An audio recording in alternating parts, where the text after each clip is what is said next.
In the context of this sort of Pan-American journal, the way that we relate to language shift from moment to moment, community to community, old and new, history and future, certainly different colonized lands.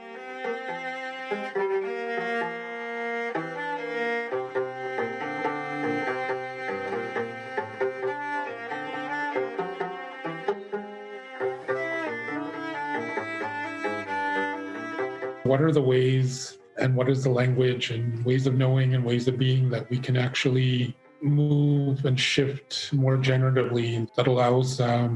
different bodies to live, nourishing and meaningful and non-marginalized lives?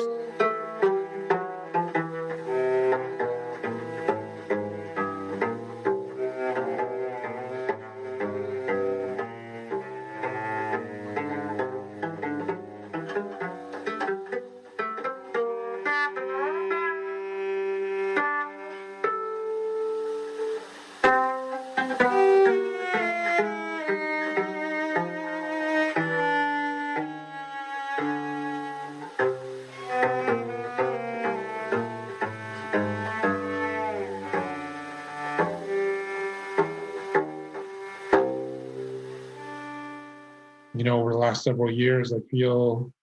we hold these events or gatherings or talks or practices, within Indigenous communities or within disability communities around, and we develop language and we develop ways of being, and as you've mentioned, these interrelationships that are very particular to these communities. But then so often we see the larger community come in and they really, I find, kind of the larger community is very, very in love with language, but not the embodiment and foundations that language represents. Yeah. So we often encounter people who appropriate the language and who are really good at instrumentalizing it for maybe some non-generative or very, very selfish means, So there's all these, it's complex, these layers of complexity, and how do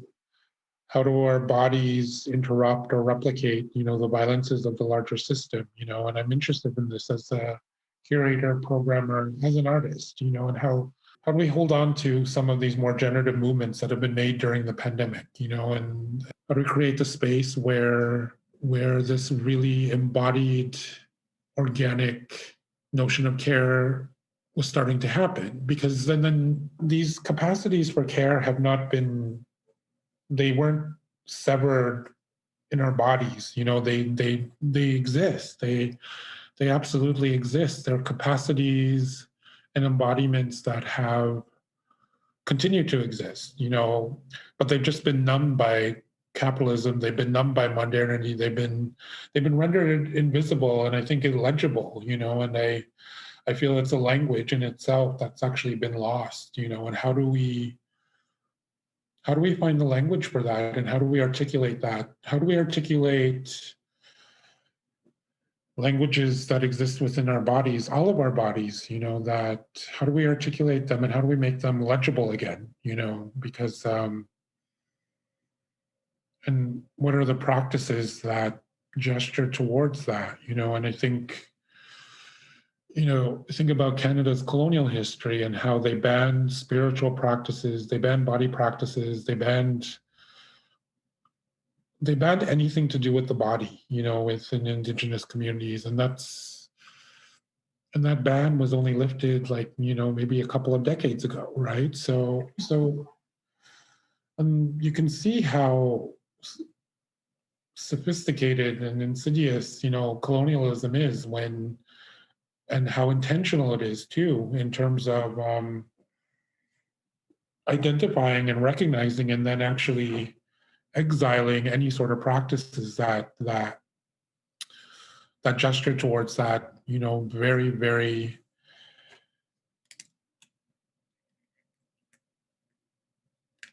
just very, very intense and inclusive and just non-separable notion of care, So how do we within our work, within your work, my work, all the people that work within disability arts or Indigenous arts, how do we constantly recalibrate our own practices and our own in the spaces that we hold to cultivate and unexile those capacities, so it's and how do we kind of declutter and how do we develop discernment and attunement and a radar for these capacities, and because again, so much of our world is built upon distraction, and how do we build and how do we develop, a discernment to what's distraction and what's what's not distraction, and then also what's needed and what's wanted, like I find a lot of, work in big institutions, it's not really the work that's needed, it's what's wanted, and so how do we start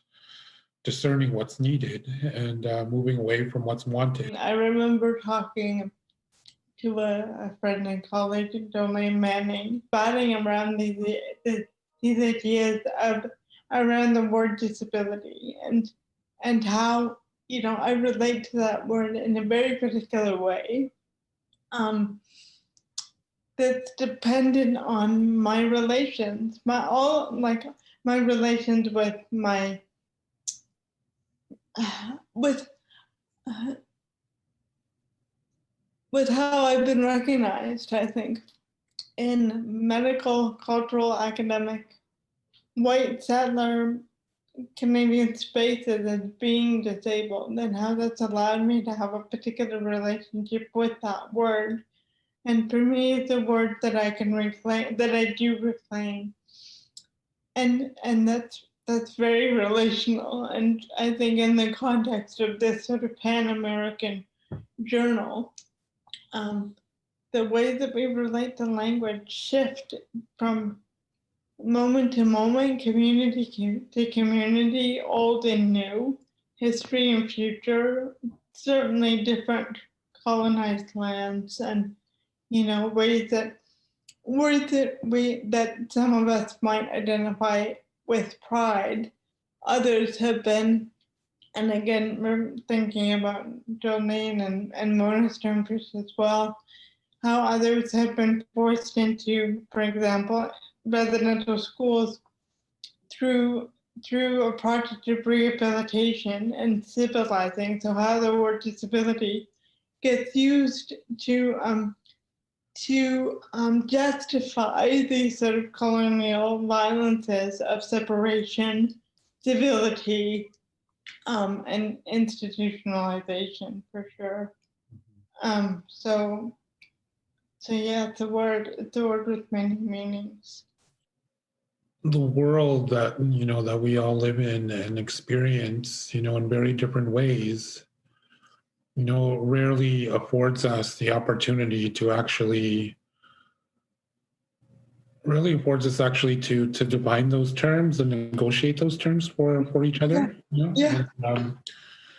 And which is always it ends up, again, often this what's lost in translation often ends up replicating the same violences and the harms that we're trying to alleviate.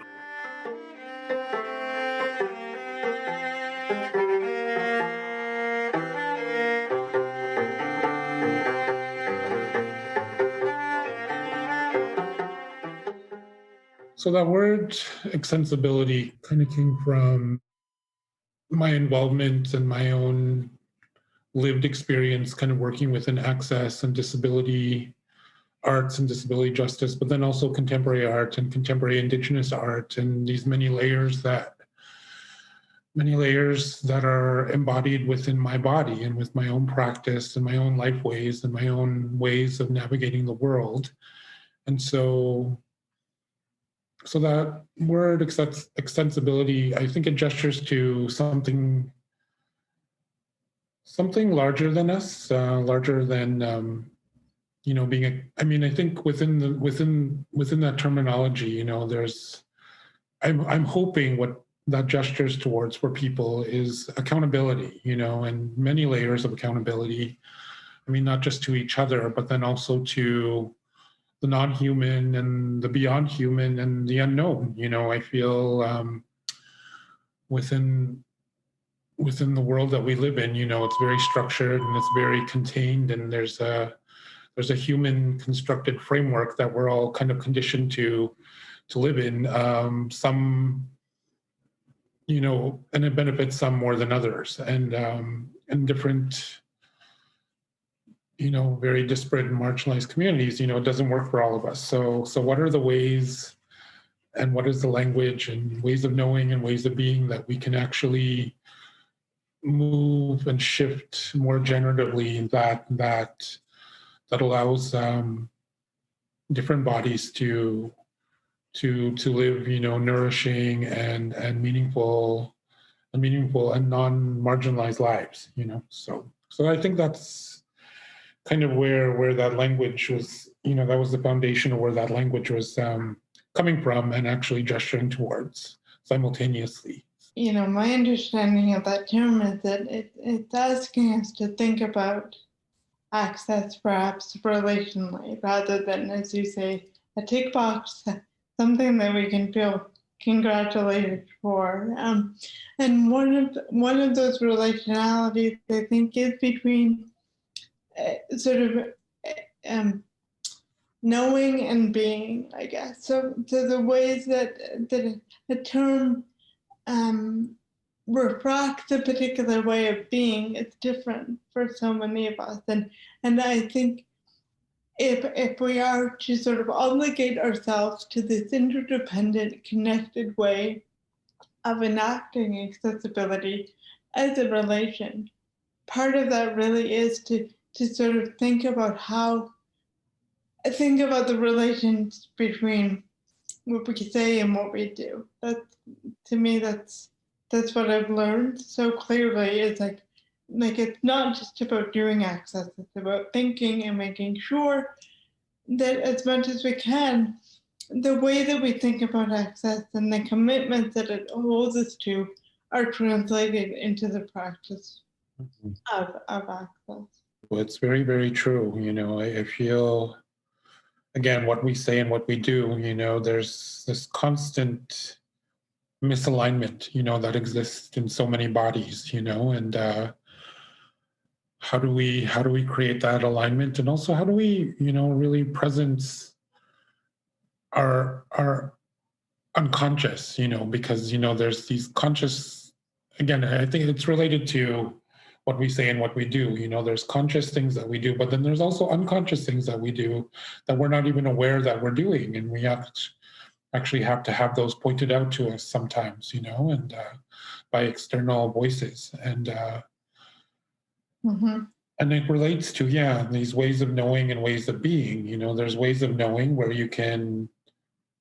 appropriate language, you can appropriate even actions, you can even appropriate them, but how do you begin to transform those within one's body into I don't even want to say second nature, I want to say first nature, where there's not even an intellectual choice, where you're just doing it because you want to do it, because you're compelled to do it, not because it's, I want to perform in front of this person, or I want to perform in this particular way, or we use all these terms like virtue signaling and all these kind of things. Like how do we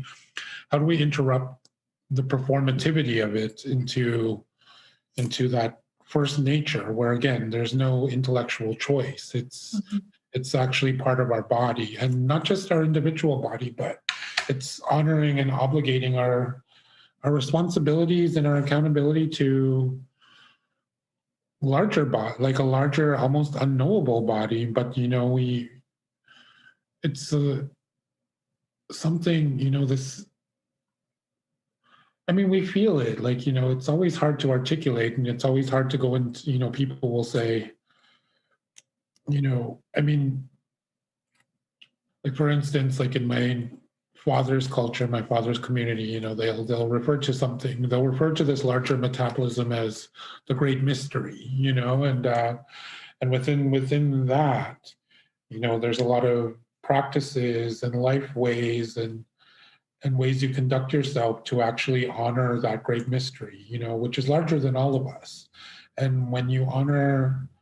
and make yourself accountable to that great mystery, then you're accountable to everything and everyone, that exists within everything around us.